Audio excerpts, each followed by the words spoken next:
The truth teller never lies. When Denzel Burke tells you that he wants to be a top 10 pick, he's coming back to do it, baby. He confirmed that on Wednesday afternoon. Welcome to Snap Judgments. They're brought to you by Buyers Auto. That is Bill Landis and Jeremy Birmingham. I am Austin Ward. And Bill, I think Denzel made it about as clear as possible, right? That he wanted to come back and was going to come back. Yeah, it was telegraphed a little bit. You want to give the guy the runway to do it however he wants to do it, but I don't think he's not a BSer, Denzel Burke. So he wasn't going to sit there and like try to play a game with us and like make us think he was going to do one thing and then try to do the other. I think he was pretty honest with how he was feeling as he went through the decision-making process, and we all thought that was going to lead him to this decision to come back, and now it's official. It's pretty good news. I mean, I think it's interesting because the leap between where Denzel may be right now in the NFL draft versus where he wants to go feels fairly substantial. I don't know if, what he could do different after the year he just had to move up, let's say, even 15 spots in someone's mind in the draft. But he was one of the 2 or 3 best defensive backs I watched all year long. And to bring him back into the fold of a defense that is already a top 5 defense and is now bringing back all these pieces, it's pretty hard to understate the importance of it. And we played the game on the podcast daily on Wednesday morning. What's the most important? What's the most pivotal? And we kind of poo-poo like what Denzel maybe brings back because you have a succession plan for him. But when you get back a guy who's turned into the vocal leader of the secondary and sort of become the heart and soul of that defense in the last year, and a player who we've watched evolve from being like kind of aloof and almost disinterested to being the guy that's like, I have to come back because I have a job to finish. I think it speaks incredibly of Tim Walton and the work he's done with Denzel Burke, but also just Jim Knowles and Ryan Day, what they've been able to establish in the culture of that defense in such a short time. I was thinking about that. I was going back through Denzel's press conferences in December, which we, all 3 of us, like, raved about how insightful they were and like informative about the process. And I was just rehashing the things that he said so that I could write my analysis and talk about it here on Snap Judgments. And he kept listing all these factors that were working towards him coming back. Personal goals, which was to be a top 10 pick, but also team goals. And he, more than anybody else, referenced wanting to be able to tell his kids and grandkids that he won something at Ohio State. And everybody does say that. Marvin Harrison Jr. said that. And I understand if that's not enough to entice you back to school, but Denzel's goals and the fact that he doesn't have to be a top 10 pick, but he wasn't guaranteed to be a first round pick. And that's significant for him. All these things were working towards him returning, and he did mean all of them. That is significant. But the reason that we said that maybe there was an opportunity where he didn't qualify as number 1 or number 2 or number 3 on the most impactful list that we have here is because you have Davison Igbinosun and Jermaine Matthews, and Ohio State may have been positioned at cornerback to absorb that loss. But that is establishing a pretty high floor. The ceiling is unquestionably higher when you put Denzel Burke playing to be a first-round draft pick, being a potential captain, which I don't think many of us would have considered him as a candidate to do so at this time 2 years ago. Inside the locker room, outside the locker room, deciding to stick around as a senior, talking about winning things, value the education, everything he talked about. That raises the ceiling for Ohio State in a major way, if not number 1, still among the most impactful. Just it wouldn't have been devastating if he had left. Yeah, I mean, it still would have been difficult to replace, right? We all love Jermaine Matthews, which is why I think we said what we said. But that's not to take anything away from the player that Denzel is. He has turned himself into, because I was skeptical of this as a freshman. Like, he played as a true freshman, he played well. Everyone's like, oh, he's the next guy up.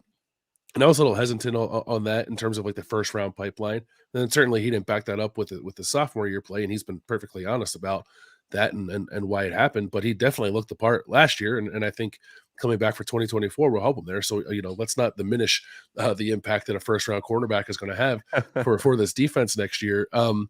For me though, it's more about part of what Berm said there, like. And it's funny to think of a cornerback in these terms because I don't know if that's the position that comes to mind first when you think of like team alphas and guys that are going to hold people accountable. But I absolutely think Denzel Burke is that guy. And it's of the utmost importance as now they move forward without Tommy Eichenberg, presumably without Kate Stover. There's just a void there that I think that needs to be filled by guys who aren't afraid to speak their mind, aren't afraid to tell teammates when they're not doing the right thing or not holding up their end of the bargain. Not afraid maybe even to have like more honest conversations with coaches about the directions that things need to go to. And I think Denzel Burke is to the point where he's comfortable doing all of that. And hopefully he's not the only one, but I think he's going to be the leader of that as Ohio State goes into 2024. And the importance of that, I don't think can be overstated as Ohio State moves forward. Yeah, if there's any doubt about how important and how big the news is from the Ohio State perspective, it's worth noting that as soon as this news dropped on Twitter from Denzel Burke, Ohio State tried to sneak in the back door that Parker Fleming had been let go and that they were bringing McArary back to be on the coaching staff, as if to say, hey, focus on the good stuff. Don't worry about this news that everyone was waiting for. But well, hold on here. That's not what they were doing with Matt Guerreri. I know there's a lot of comments on the live stream. I just want to make sure people understand we are aware of what's happening with the coaching staff, but this show is about Denzel Burke, right? Denzel. Well, we're live, so we can talk about the coaches, and we also will on the podcast daily tomorrow. But we wanted to finish that conversation about Denzel Burke, and then we will talk about the coaches because, again, this is an impactful move. That's why we scheduled the live in the first place. And Bill was talking about the leadership and all those things. You're just reading comments. Do you have any more thoughts on that? I always have to read comments. I'm just making sure. I mean, the thing about Denzel returning is that, again, and I talked about this a little bit with a few of the other guys that have already announced, specifically Tyleik Williams. Like when these guys who were viewed almost as mercenaries when they signed, like, hey, we're in and out in 3 years, that's it. When these guys decide to return in a time when there is a lot of tumultuousness around the Ohio State program, when there are a lot of people who have voices on the outside that don't really get a chance to see what's going on inside the program, that are saying things are falling apart, the culture is bad, these guys don't really care, no one there wants to win. Like, all that stuff is such garbage. And when you see guys like Denzel Burke making these decisions, when he is a borderline first round, definitely day 2 pick in the NFL draft, like, how can people who are still saying those things look themselves in the mirror? To be honest, I don't really understand how you can say that and believe that what you're saying is in any way reflective of reality. So I just want to get that out there. Like, you still see it. And I know people are salty because Michigan won the national championship 2 days ago, but like, this is really damn good news for Ohio State. And it speaks a lot to what Ryan Day is building in that building. And I think people need to be like thrilled about it. If they like good secondary play, they should be, because Lathan Ransom, Denzel Burke, both putting off the NFL for another year. There's a good chance that Jordan Hancock will do the same. They're at least in the conversation, or it's 50-50 at worst or best. I don't know, however you want to look at it, glass full or glass empty. But if you get all 3 of those guys to put off the NFL draft, and then you're supplementing that with a more experienced version of Malik Hartford, potentially at safety, Sonny Styles in some form or fashion, helping out there. I mean, if you lose Jordan Hancock, maybe that could be a nickel. I don't know. We'll see. I think he should play linebacker, but putting those pieces together, and then Jermaine Matthews and Davison Igbinosun, who was, very productive and solid in his first year at Ohio State. I mean, are you going to find a more veteran, productive group than what Ohio State has coming back? If there's one, I don't know it off the top of my head, but the potential for that to be, again, BIA very much exists. Yeah, no, I agree with you. And I think I might have said, was it last offseason? It must have been last offseason when everyone was really hyping up the corners, like myself included, that the BIA moniker was being tossed around like a little too liberally for a secondary that had not been playing very well. I think it's like back now. Like, they played incredibly well last year. Have no reason to believe they won't play well next year with everything they have coming back. Show me a better pair of corners in 2024 than Denzel Burke and Davison Igbinosun. Maybe they exist, but it's not like there's 15 teams out there with better corner play than Ohio State is going to have. So, like, it's going to be the strength of the defense, I think, again next year. And I'm excited too to see, as Jim Knowles' defense keeps progressing, like, what so much returning experience means for them in terms of being able to mix things up even more, perhaps find some different ways to be aggressive and like generate some more havoc in terms of like turnovers and tackles for loss and those kind of things. I think it's hard to ramp that up if you're constantly turning over personnel. So now that the Ohio State is going to have kind of 3 years of like sustained experience kind of across the board, but especially in the secondary, I think that's going to do wonders for Jim Knowles as he continues to evolve the defense. Yeah, the Jim Knowles porridge should be able to be just right heading into year 3, because you were way too aggressive in year 1, probably too conservative in year 2.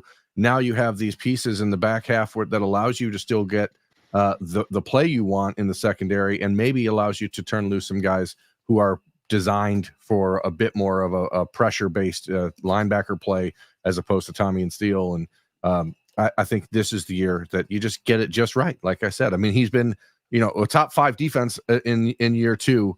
You bring all these pieces back, and you're still waiting on Jordan Hancock's decision, still waiting on JT Tuimoloau. But either way, you're in a position at Ohio State right now where, with some renovations happening to the offense that are going to change the way it looks, the defense getting all of this back allows for so much like free breathing in 2024 that people should be able to look at it and say, hey, you can build a little bit on the offense, and maybe it takes a few games of being clunky to get it right, but you've got a defensive back half, and if JT comes back and if Jordan Hancock comes back, that you're returning not just a couple of your best players, but a couple of the best players in the entire country for their 4th year. It's also possible that some of the schematic adjustments, which there's only been one to the coaching staff to this point, which is bringing back Matt Guerrieri, who is certainly familiar with what Jim Knowles wants to accomplish. He's familiar with this personnel from 1 year before he left for Tulsa, then Indiana, that he was with Ohio State in a GA or quality control role. I'm not sure which one was the official designation for him, but it doesn't matter. He was still working pretty actively with Ohio State. He knows what Jim Knowles wants, and he's back to provide that. He will be the safeties coach, replacing Perry Eliano.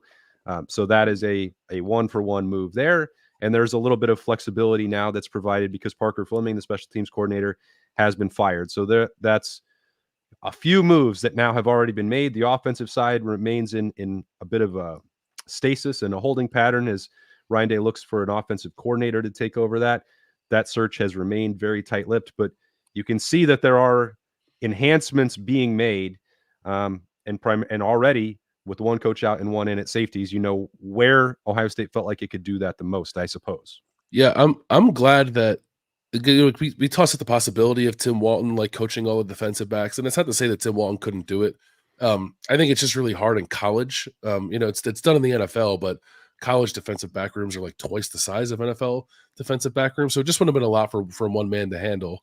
So to bring in a specified safeties coach who's familiar with Jim Knowles' system, who's familiar with the personnel, I think is a nice step. We'll see about the recruiting chops, right? That's part of the reason why Perry Eliano was let go. And as Ryan Day has said, I think is the most important part of the job is what kind of players can you bring in. But from a schematic familiarity standpoint, I think Matt Guerrieri makes a ton of sense. And then I like maintaining a little flexibility, I guess, now with the Parker Fleming spot. You can kind of wait it out and see what makes the most sense, whether that's a linebackers coach such as James Laurinaitis or the second defensive line coach, as we talked about, or how Ryan Day ultimately structures his offensive staff. Like you addressed his Perry Eliano departure or firing, I guess. And now you kind of have that one other spot in your back pocket to do whatever you want to do with it, while also moving on from an assistant that you should have moved on from 2 years ago. So it's nice. Yeah. And we'll talk a lot more about Matt Guerrieri on the podcast daily, but just to put in a note on the recruiting side, despite the fact that he was a GA/position assistant or defensive assistant, whatever he was in 2022, he was pretty involved in the way that Jim Knowles recruited around Ohio. Like he's the guy almost directly responsible for Arvell Reese being on the Ohio State football roster. A very, very personable guy, smart, connects well with kids. Now, we'll see how he handles things when he's out on the road, but this is a guy who's coached safeties extensively. I mean, I think almost a decade of directly coaching safeties. So you get a little bit different thing out of him than you got out of Perry Eliano, who moved from coaching corners to safeties when he got to Ohio State. And maybe that was, something that held him back. I don't know. But we saw over the last couple of years with Ryan Day wanting coaches that knew his system and that he trusted to teach his system the way he wanted it taught. And that seems like what the goal here is for Jim Knowles with the re-addition of Matt Guerrieri. We'll get in a lot more to what's going on with Ryan Day and the coaching staff when we reconvene for the podcast daily on Thursday morning. These, though, were Snap Judgments. They're brought to you by Buyers Auto, and they were designed to celebrate Denzel Burke, who is returning to Ohio State for his senior season.